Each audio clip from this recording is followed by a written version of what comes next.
Bonjour,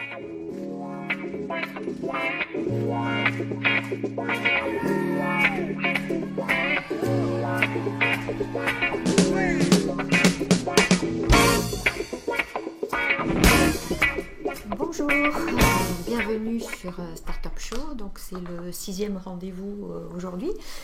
Et donc nous recevons Christophe Robillard, qui est le président et fondateur de Calisteo, qui est une entreprise du secteur des green tech. Voilà, et donc c'est notre première entreprise du secteur des green tech. Donc avant de céder la parole à Christophe, je rappelle rapidement en quelques mots donc, ce qu'est Startup Show. Donc c'est un rendez-vous bimensuel, le premier et le 3e jeudi du mois, qui est proposé par 3 acteurs de Sophie Antipolis. Donc Nasteo, qui est la société technologique qui met à disposition donc, la plateforme Nasteo Link qu'on utilise pour ce chat vidéo.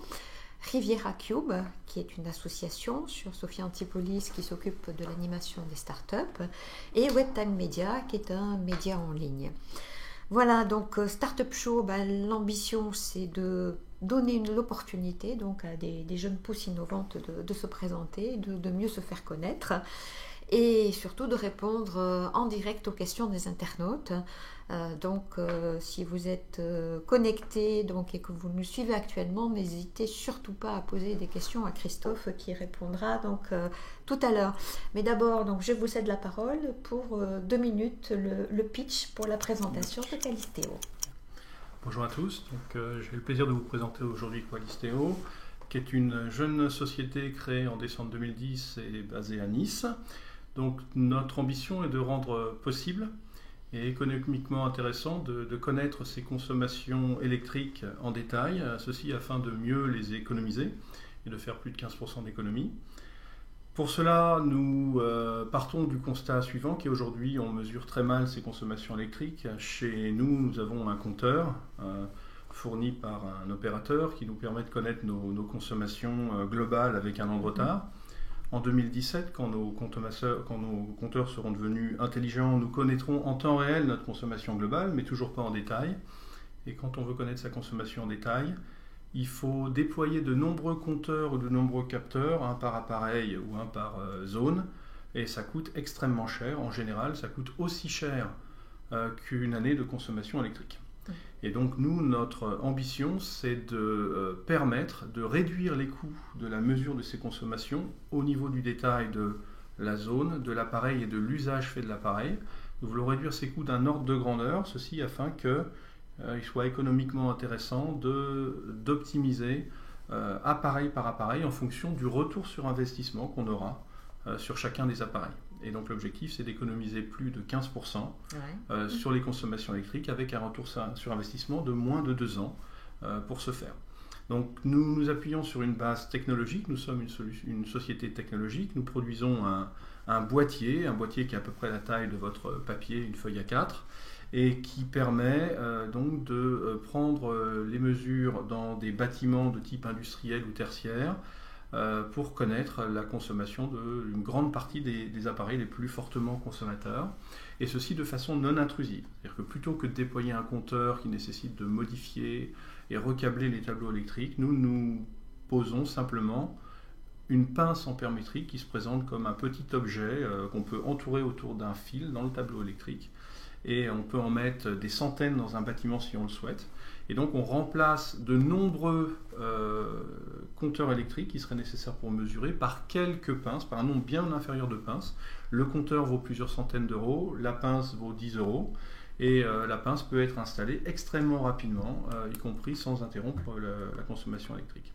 Et donc avec ça, nous appliquons des techniques assez sophistiquées de traitement du signal qui permettent d'exploiter les signaux et donc de connaître rapidement les consommations des appareils, leur efficacité énergétique et surtout leurs usages.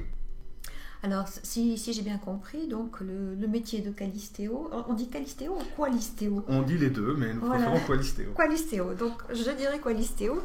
Donc le métier de Qualistéo, c'est vraiment donner les informations pertinentes pour maîtriser et surtout optimiser sa consommation énergétique, c'est bien ça? Tout à fait, et surtout les donner à un prix qui donne un sens économique à l'optimisation énergétique. Oui, puisqu'il existe déjà des solutions, mais des solutions qui sont très onéreuses, donc peut-être plus difficiles à mettre en œuvre de façon plus large. Tout à fait. Donc le constat de départ, c'est que les solutions en base de compteurs coûtent cher et coûtent plusieurs dizaines de milliers d'euros. Les grands consommateurs français qui consomment en moyenne 400 000 euros par an, d'après la Commission de régulation de l'énergie, se sont déjà équipés de ces solutions-là et ont économisé à peu près 15% de leur consommation. Ce sont les plus gros consommateurs, ils sont 35 000 en France, mais les 99,9% d'autres bâtiments français aujourd'hui ne vont pas dépenser plusieurs dizaines de milliers d'euros alors que pour mesurer une facture qui n'excède pas quelques dizaines de milliers d'euros. Et donc nous réduisons à facteur 10 le coût de la mesure qui permet donc dans un premier temps à des gens qui consomment 50 000 euros, qui est notre cible, des bâtiments de taille moyenne, industrielle ou tertiaire, d'avoir un retour sur investissement de 15% en économie sur la base d'un investissement minimum extrêmement limité. D'accord. Alors, vous êtes installé donc à Nice Premium, qui est la pépinière d'entreprise innovante d'Ecovalet à Nice, et vous avez installé donc dans le bâtiment, effectivement, donc votre boîtier qui s'appelle Sequator, c'est ça, Lynx Sequator. Qui s'appelle le Wattseeker, le Lynx. Voilà, c'est ça. Et donc, il y a un écran, donc j'ai bien vu, c'est un écran, et on suit donc en temps réel l'évolution de la consommation, à la fois donc par équipement et par zone. Voilà. Donc en fait nous avons la chance d'être dans la nouvelle pépinière Cleantech de l'Ecovalet de Nice, le navire amiral qui dispose d'un showroom, et donc nous avons équipé l'étage de ce showroom avec notre technologie, et ça permet effectivement de montrer sur un grand écran la consommation de cette aile du bâtiment et de découvrir des choses qu'on ne pouvait pas suspecter. Vous l'avez vécu avec nous sans voir ces événements. Mais les informations, là, il s'agit d'un showroom, donc on a pris un grand écran, mais les mêmes informations sont disponibles sur un PC ou un iPhone. D'accord. Et donc, ça peut avoir une incidence sur le comportement, je pense, des gens. Donc déjà, c'est une première étape. Et ensuite, la deuxième incidence, c'est qu'on peut se dire, tiens, là, donc il y a quelque chose à améliorer, peut-être un équipement à changer. Donc à partir de l'analyse des données que vous fournissez. C'est ça. Donc le fait de comprendre et de voir ces consommations permet déjà d'en prendre conscience. Et un des éléments aujourd'hui de nos comportements électriques, c'est que nous n'avons aucune conscience de notre consommation en temps réel et de ce qui la cause. Donc ça, c'est déjà un acte de prise de conscience qui est important en termes de positionnement. Et puis derrière, ça permet aussi de détecter très rapidement les appareils qui sont les plus inefficaces, les plus gourmands, les plus inefficaces, de détecter également les appareils qui typiquement ont des consommations permanentes et cachées. C'est le cas d'ailleurs à Nice Premium, comme vous l'avez constaté. Bien, on va répondre aux questions qui nous ont été posées déjà par les internautes. Donc, écoutez, justement, la première question, c'est sous quelle forme les mesures sont-elles présentées aux utilisateurs de l'enregistreur de données? Alors, c'est Marc qui pose cette question. Plusieurs formes sont possibles. Donc, il s'agit d'un enregistreur de données qui va produire le flot de données au format voulu par l'utilisateur. Ça peut être présenté sous la forme en temps réel d'écran relativement simple et didactique. Ça peut également servir de base, de fichier de données de base pour des hyperviseurs ou des appareils qui vont traiter la donnée pour détecter des tendances. Et puis derrière, donc on a tous les supports possibles du gros serveur à l'écran de télévision ou alors à l'iPhone. D'accord. Alors, question complémentaire, comment à partir d'un seul boîtier, puisque vous nous avez dit que le boîtier donc, a un format A4, donc c'est petit, pouvez-vous contrôler la consommation des différents équipements et sites donc, dans un bâtiment? Alors, nous prenons donc à partir d'un boîtier un certain nombre de points de mesure, mais qui est bien inférieur à ce que une technologie basée sur les compteurs rendrait nécessaire. Donc typiquement, nous venons de réaliser une série de supermarchés d'à peu près 1000 m², et nous avons déployé a priori 20 pinces ampérométriques à 10 € Alors, chacune. Ces pinces, elles sont fixées Alors elles sont fixées directement dans des fils au tableau, et en fait nous ajoutons à ces quelques points de mesure qui servent principalement à détecter les zones, des techniques de traitement du signal et de reconnaissance des formes qui permettent de détecter les appareils. Donc grâce à des algorithmes de détection de signature, on voit la mise en marche, les changements de régime et les arrêts des appareils, et on est capable de dire en fonction de la forme du signal que nous observons s'il s'agit d'un réfrigérateur ou d'une bouilloire, pour donner des exemples simples. Et donc c'est un mélange de techniques de reconnaissance des formes qui viennent du monde de l'université, qui ont fait l'objet de brevets, et puis de points de mesure extrêmement simples à déployer et non intrusifs, sans changer les tableaux. D'accord. Alors, quelle réduction de consommation peut attendre un utilisateur donc, de Wattiker? Alors, l'ADEME annonce pour les bâtiments industriels avec ce type de mesures, et c'est confirmé par des études internationales, minimum 15% d'économie. D'accord, c'est un minimum.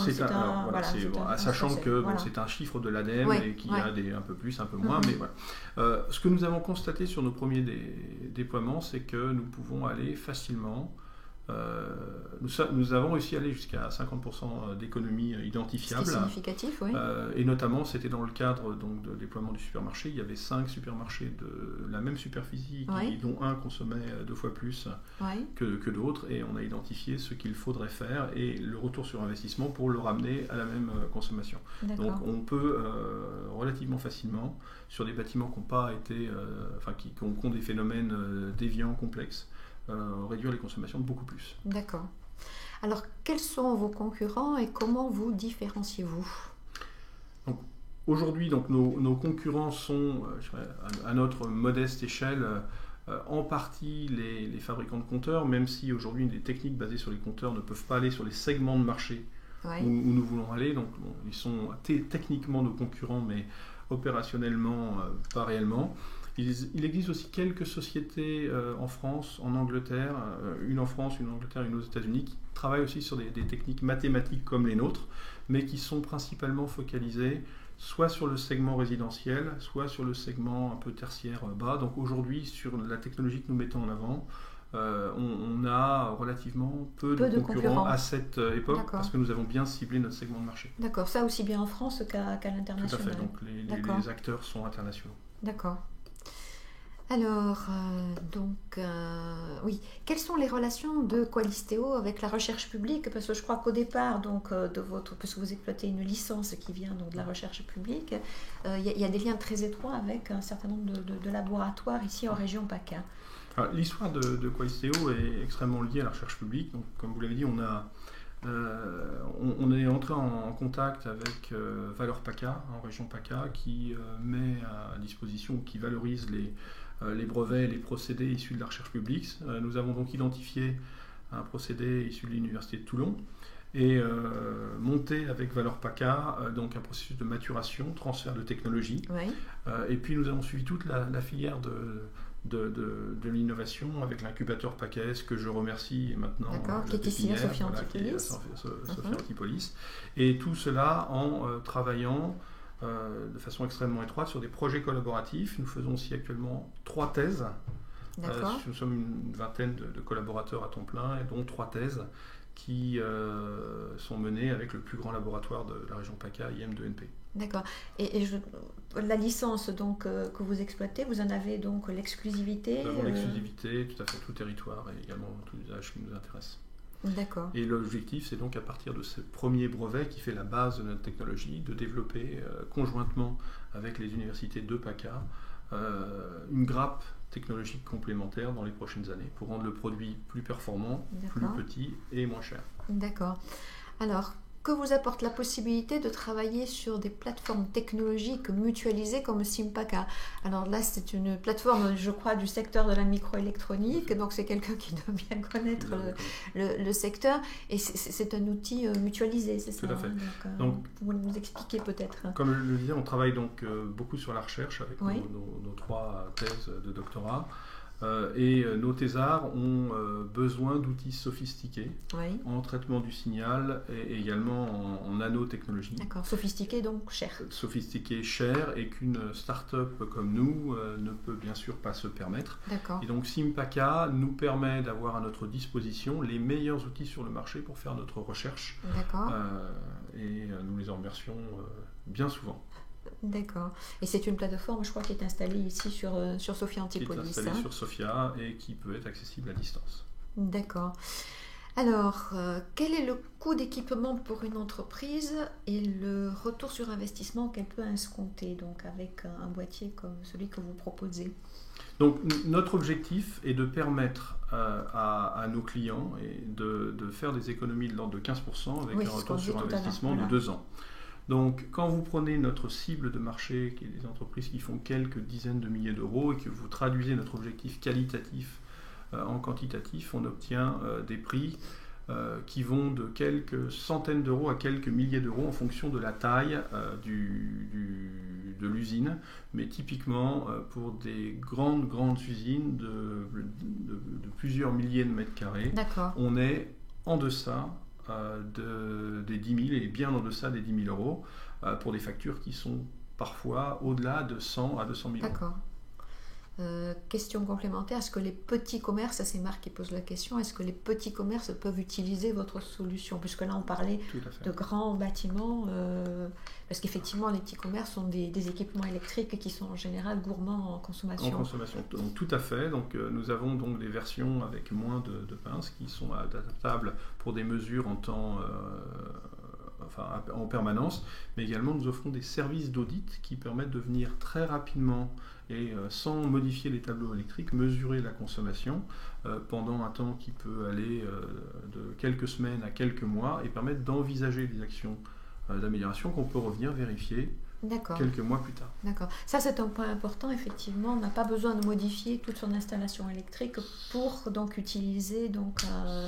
c'est l'élément essentiel. C'est donc il s'agit d'une technique non intrusive où on met quelques pinces là où il fallait recabler beaucoup de compteurs, beaucoup de tableaux avec beaucoup de compteurs. D'accord, donc pas de recablage nécessaire et pas d'investissement particulier au niveau du compteur. Tout à fait. Alors, quel est le chiffre d'affaires de l'entreprise à ce jour et quels sont donc les objectifs pour l'année en cours et pour les exercices à venir? Donc, dans notre première année opérationnelle, nous avons privilégié des projets de recherche avec de grands noms, des projets démonstrateurs, et nous mettons maintenant en commercialisation depuis le mois de février notre 3e génération technologique, mais première génération de produits. Donc nous cherchons maintenant à avoir une logique de génération de chiffre d'affaires. D'accord. On va avoir une génération de référence et nous visons à peu près 1 million d'euros de chiffre d'affaires pour cette année qui consiste à la vente de quelques centaines de boîtiers. D'accord. Et par contre, vous avez déjà, donc d'après les informations que vous m'aviez données, des sites vitrines avec des noms, comme Bouygues Télécom. Tout à fait. Donc nous avons travaillé aujourd'hui au cours de nos 15 mois d'activité depuis que nous sommes créés, nous avons donc travaillé avec des partenaires comme Leader Price, McDonald's, la SNCF, pour n'en citer que, mais également sur des éco-quartiers, les Galeries Lafayette, des forges, voilà. Donc un certain nombre de clients qui nous ont permis de valider notre business model et également de valider la technologie et son efficacité avant de rentrer maintenant en service pleinement commercial. D'accord. Et je crois qu'avec la SNCF, d'ailleurs, vous avez un projet intéressant au niveau ce qu'on appelle les gares à énergie positive, c'est ça? Tout à fait, qui consiste à équiper 3 gares franciliennes de ce qu'elles sont aujourd'hui en les rendant plus productrices d'énergie que consommatrices en 3 ans. Et donc nous avons la chance d'intervenir à la première étape du projet qui est la mesure D'accord. de la consommation de ces gares. D'accord, donc ce sont les outils donc, mis au point par Qualisteo qui vont permettre donc de faire ces mesures. Donc la SNCF nous permet justement de démontrer, dans le cadre d'un bâtiment d'une très grande taille, l'intérêt technique et économique de la mesure, sachant que notre credo, c'est que ça se mesure vite et pour pas cher. D'accord. Alors, l'équipement que vous proposez peut-il être financé par le biais du prêt éco-énergie qu'Oseo accorde aux artisans et PME pour améliorer leur efficacité énergétique? Alors, c'est un prêt, je crois, qui est très récent. Il a été annoncé il y a quelques jours. Ça a été annoncé il y a quelques jours. Et donc, qui est accordé donc, aux petites structures, petites entreprises de plus de 3 ans. Et c'est un prêt qui peut atteindre, je crois, jusqu'à 50 000 euros. Hein. Tout à fait, de 10 à 50 000 euros. Voilà. Alors, en l'état, non, mais c'est encore mieux que ça. C'est-à-dire que ce prêt permet à ces PME de financer des remplacements d'appareils qui sont fortement consommateurs.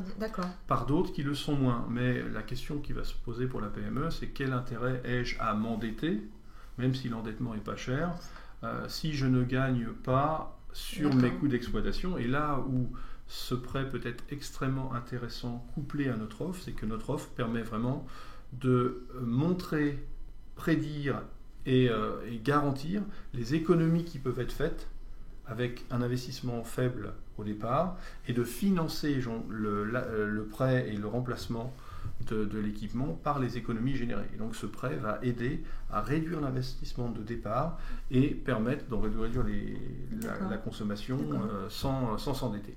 C'est-à-dire que si je suis un commerçant avec plusieurs grands frigos et donc que je ne connais pas exactement la consommation donc, de ces frigos, j'hésite à les changer parce que je ne sais pas donc, ce que ça va m'apporter. Donc votre outil va me permettre de dire voilà, là il y a peut-être celui-ci, il faut le changer, celui-ci non. Tout à fait, c'est exactement ça. Et aujourd'hui, donc, changer un appareil, c'est quand même s'endetter malgré un prêt. Et donc nous, on permet, sans s'endetter plus, de connaître le gain qu'on va obtenir, donc de financer le prêt par les économies. D'accord.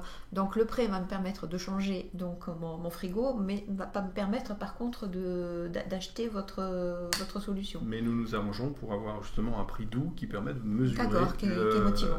Qui est motivant. D'accord. Alors, donc, on a déjà vu donc, les clients. Alors, cherchez-vous à lever des fonds. Alors, ça, c'est la problématique classique de la start-up. Donc, ça, c'est les relations avec les financiers. Ou envisagez-vous plutôt des partenariats avec des industriels? Donc, nous travaillons aujourd'hui avec des industriels dans le cadre de projets de développement technologique. Des projets communs européens ou nationaux tels que les grands projets dans le cadre des pôles de compétitivité, puisque nous sommes membres de Cap Énergie. D'accord. Et nous sommes rentrés aussi au pôle SCS après avoir été nommé meilleur espoir 2011. D'accord, qui sont 2 pôles de compétitivité qui sont ici sur la région. Qui sont sur la région et qui viennent d'ailleurs d'annoncer une coopération dans le domaine des réseaux électriques intelligents qui est le nôtre. Donc, d'accord, les fameux smart grids. Les fameux smart grids. Voilà, donc nous travaillons donc bien sûr avec les grands groupes dans les domaines d'amélioration technologique et nous avons annoncé donc notre deuxième phase de levée de fonds pour cette année. Nous cherchons 1,5 million auprès de grands investisseurs et donc nous étions principalement sur la région parisienne mais également en PACA. D'accord, alors vous dites deuxième phase, ça veut dire qu'il y a eu une première phase déjà Tout à fait. Nous avons donc financé en 2011, effectué un premier tour. D'accord. Auprès de fonds d'investissement Auprès d'un business angel au profil industriel, sur un coup de cœur et coup de cœur raisonné bien sûr. Et là donc nous cherchons donc à renforcer nos équipes de R&D et partir à l'international en levant 1,5 million d'euros cette année. D'accord, alors puisque vous parlez d'un international, donc il y a une question sur l'international. Donc envisagez-vous un développement à l'international? Si oui, et à quelle échéance? Alors je dirais la structure des prix des marchés de l'électricité nous incite à y aller le plus vite possible. C'est-à-dire, je crois que l'électricité est plus chère dans les autres pays européens qu'en France. L'électricité, notamment pour les entreprises, est beaucoup plus chère et beaucoup plus carbonée dans les autres pays européens qu'en France. L'exemple qu'on prend souvent, c'est qu'en Italie, donc à quelques dizaines de kilomètres d'ici, le prix de l'électricité pour les industriels, pour les entreprises, est globalement 3 fois plus élevé qu'en France. D'accord. Et donc le signal prix est un élément important, et sachant qu'il y a énormément de carbone dans l'électricité produite, il y a également d'autres mécanismes comme les certificats d'économie d'énergie qui entrent en jeu et puis rendent notre dispositif encore plus pertinent dans ces pays-là qu'en France avec une électricité à 7 centimes d'euros le kilowattheure. D'accord. Donc ça sera sous forme d'ouverture de filiales, de bureaux commerciaux. Nous travaillons principalement avec des canaux de distribution. Et donc nous allons ouvrir des bureaux commerciaux qui établiront des canaux de distribution dans ces pays. D'accord. Alors, envisagez-vous des recrutements et de quel type ?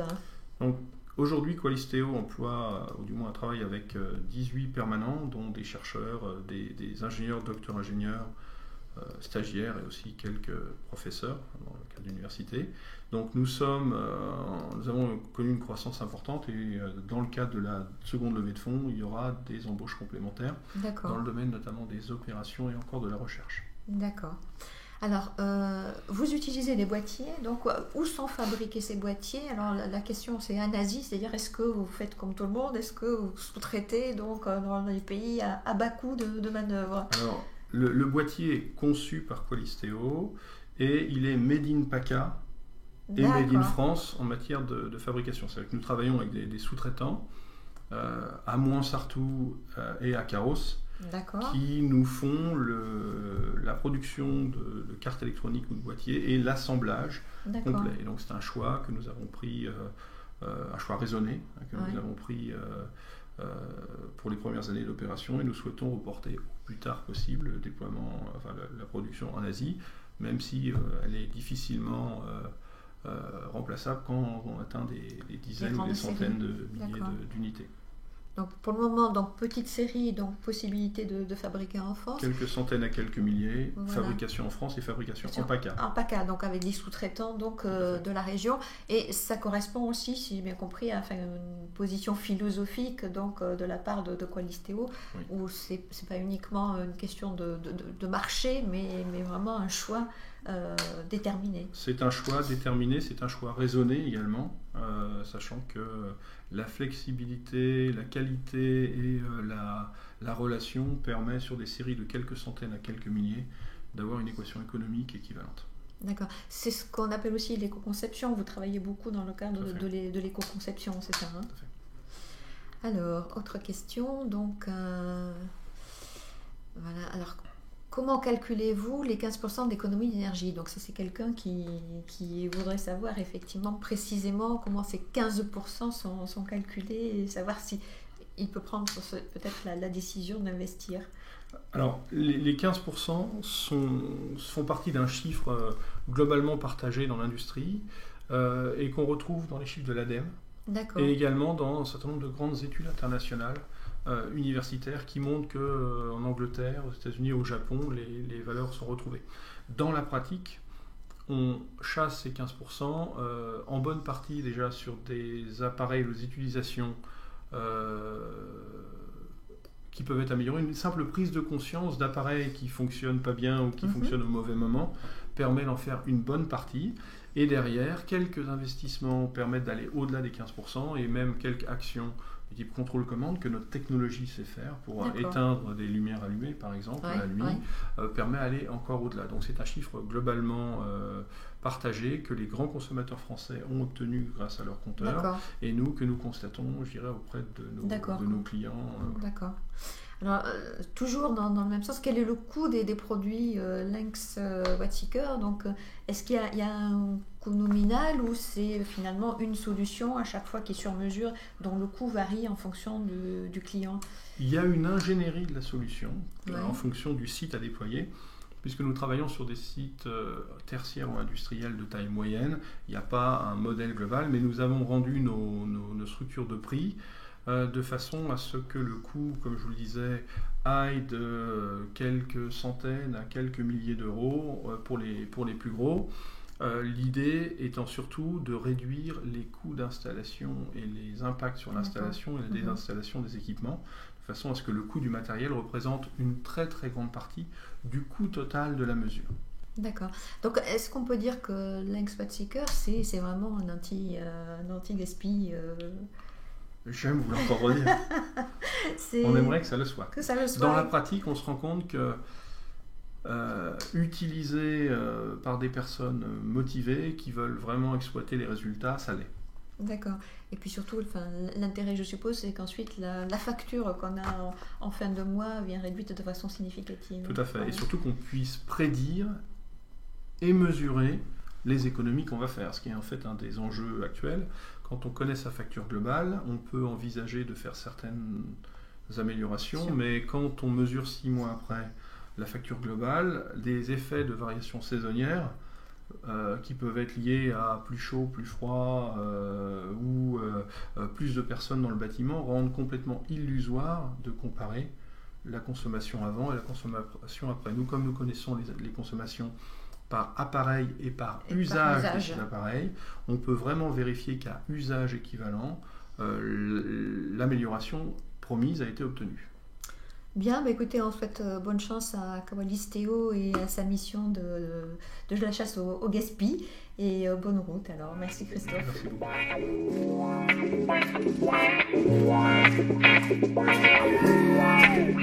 beaucoup.